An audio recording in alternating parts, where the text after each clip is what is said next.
रीमा और श्याम दोनों पति पत्नी थे। वो दोनों हर साल जब भी कांवड़िए कांवड़ लेने जाते तो वो उनकी उस सफर में सेवा किया करते थे। इस साल भी यही दिन चल रहे थे। रीमा और श्याम रात में अपने घर में बैठे हुए थे कि तभी दरवाजे पर दस्तक हुई। इतनी रात में कौन हो सकता है? चलकर देखते हैं, हो सकता है किसी को हमारी मदद की जरूरत हो। रीमा ने जाकर घर का दरवाजा खोला तो दरवाजे पर बहुत सारे कांवड़िए खड़े हुए थे। बहन, हम भोले बाबा के भक्त हैं, कांवड़ लेने जा रहे हैं, लेकिन ये शरीर अब थक चुका है। अपने घर में हमें एक रात की शरण देकर हमारे सफर में हमारी मदद कर दो। दोनों पति पत्नी ने बिना एक भी मिनट सोचे उन सभी को घर के अंदर बुला लिया।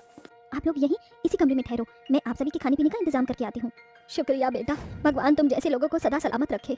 रीमा उस औरत को देखकर मुस्कुराई और फिर वो उन सभी के लिए खाना बनाने लगी। इतने में रीमा खाना बना रही थी, उस समय में श्याम ने उन सभी कांवड़ियों के लिए बिस्तर लगा दिया। आप लोग यहाँ आराम कर लीजिए। अरे बेटा, तुम हमारी वजह से ज्यादा परेशान ना हो। अरे नहीं अम्मा, इसमें कोई परेशानी की बात नहीं है, बल्कि हम लोग तो कांवड़ियों की इसी तरह से मदद करते हैं। सच, तुम्हारे जैसे इंसान इस दुनिया में बहुत कम है बेटा। भगवान तुम्हारा जोड़ा सलामत रखे। बूढ़ी काकी दिल से उन दोनों को दुआएं देने लगी। कुछ देर बाद रीमा भी खाना बनाकर किचन से बाहर आ गई और सभी कांवड़ियों को भोजन करवाने लगी।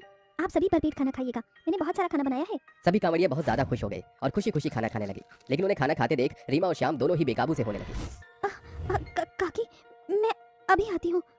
मैं भी। श्याम और रीमा भागते हुए एक कमरे में चले गए और वहां जाकर उन्होंने खुद को उस कमरे में बंद कर लिया। अब मैं नहीं रुक पाऊंगी। मैं भी।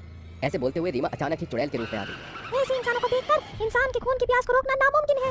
मुझे खून चाहिए, खून पीना है मुझे खून दो, खून। रीमा संभालो खुद को, अगर तुम ऐसे ही करती रही तो हमें कभी भी श्राप से मुक्ति नहीं मिल पाएगी। तुम यहाँ बैठो। श्याम ने रीमा को बैठा दिया। वो बस उसे होश में लाने की कोशिश कर ही रहा था कि तभी कांवड़ियों में से एक लड़की उनके कमरे में आ गई। श्याम ने उसे दूर से ही महसूस कर लिया था, इसीलिए उसने रीमा के ऊपर एक चादर डाल दी। भैया, हमें सोने के लिए चादर कम पड़ रही है, क्या हमें? अच्छा, तुम चलो, मैं अभी ढूंढ कर लेकर आता हूँ। जी। रीमा भी अब चादर के अंदर होश में आ चुकी थी। अब क्या करूं? घबराइए नहीं, आप ये वाली चादर इन्हें दे दीजिए, मैं खुद को काबू में रख सकती हूँ। श्याम रीमा को देखकर मुस्कुराया और फिर उन्होंने सुबह तक जागकर कांवड़ियों की सेवा की और सवेरा होते ही उन्हें नाश्ता करवाकर सफर में काम आने वाली चीजें देकर विदा कर दिया। इसी तरह से दिन बीत रहे थे और रोज ही वो दोनों पति पत्नी पूरी ही जी जान से कांवड़ियों की सेवा कर रहे थे। किसी को वो भोजन करवाते तो किसी को अपने घर में शरण देते। ऐसे ही एक दिन कुछ कांवड़ियों उनके घर में शरण मांगने के लिए पहुंचे। उन कांवड़ियों में एक बहुत ही महान साधु बाबा भी मौजूद थे। हमारी मदद करो, भगवान जी तुम्हारी मदद करेंगे। जी आइए।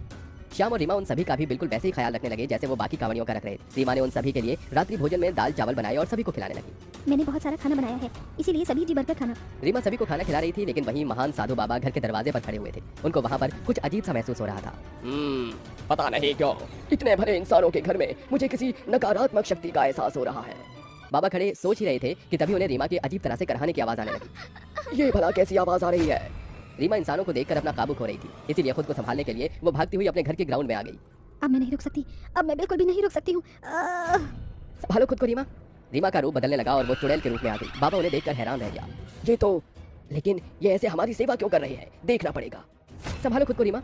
श्याम ने किसी तरह रीमा को शांत किया। वो दोनों बस घर के अंदर जा ही रहे थे कि तभी बाबा ने उन्हें रोक लिया और बोला, ठहरो, मैं जान चुका हूँ कि तुम दोनों कोई साधारण इंसान नहीं हो, लेकिन तुम लोग कौन हो और क्यों यहाँ आए हो? तो आपने सब कुछ देख लिया? हाँ देखा, लेकिन मेरी समझ नहीं आता कि बुरी शक्तियाँ होने के बाद भी तुम हम इंसानों की सेवा क्यों कर रहे हो। मैं बताता हूँ। श्याम और रीमा दोनों पति पत्नी थे और अपना जीवन खुशी खुशी बिता रहे थे, लेकिन वो लोग दिल के जरा भी अच्छे नहीं थे। वो कभी भी किसी की मदद नहीं करते थे। एक दिन कुछ कांवड़िया उनके घर भूख की वजह से बिलबिलाते हुए पहुंचे। अरे बहन जी, बड़ी भूख लग रही है, भगवान की राह का सफर कर रहे हैं, कुछ खाने को दे दो। अरे जाओ यहाँ से, हमारे पास कुछ नहीं है। इतने बड़े घर में रहकर आप लोग भगवान का जरा भी शुक्रिया अदा नहीं कर रहे हो। अरे भगवान ने आपको अगर इतना दिया है तो आपको भी उनकी राह में थोड़ा तो देना चाहिए। मुझे मत सिखाइए और जाइए यहाँ से। वो आदमी रीमा से खाने के लिए मिन्नतें करने लगा। लगता है कि तुम ऐसे नहीं मानोगे। श्याम जी। रीमा जोर जोर से चिल्लाने लगी। अंदर से श्याम निकल कर आया और उसने उस कांवड़ियों को बेरहमी से मार भगाया।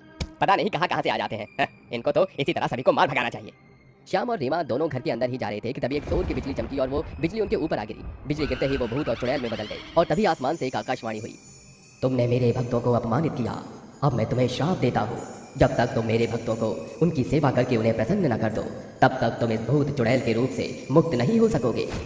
और उसी दिन से हम लोग अपने ऊपर काबू करते हुए इंसान की कांवड़ियों की सेवा करने लगे। हम नहीं जानते कि हमें ये कब तक करना पड़ेगा। घबराओ नहीं, तुमने अब तक बहुत लोगों को अपनी महानता से प्रसन्न किया है, तो अब मैं तुम्हें इस शाप से मुक्ति दिलाने में मदद करूंगा। हे भोले बाबा, हे शंभू, इन दोनों को इस शाप से मुक्ति दे दो।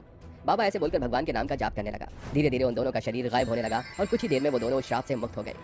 मैं ठीक हो गई श्याम जी। हाँ रीमा, हम ठीक हो गए। आपका शुक्रिया बाबा। ये तो मेरा फर्ज था। अब बताओ कि अपनी आगे की जिंदगी तुम किस तरह बिताना चाहोगे? लोगों की सेवा करके। लेकिन बाबा, आपसे गुजारिश है, हम लोग कभी भी कांवड़ लेने नहीं गए, तो क्या हम भी कांवड़ लेने जा सकते हैं? बिल्कुल। दोनों पति पत्नी उसी काफिले के साथ निकल पड़े। अब वो दोनों जिंदगी को सही तरह से जीना सीख चुके थे और अब सभी कुछ ठीक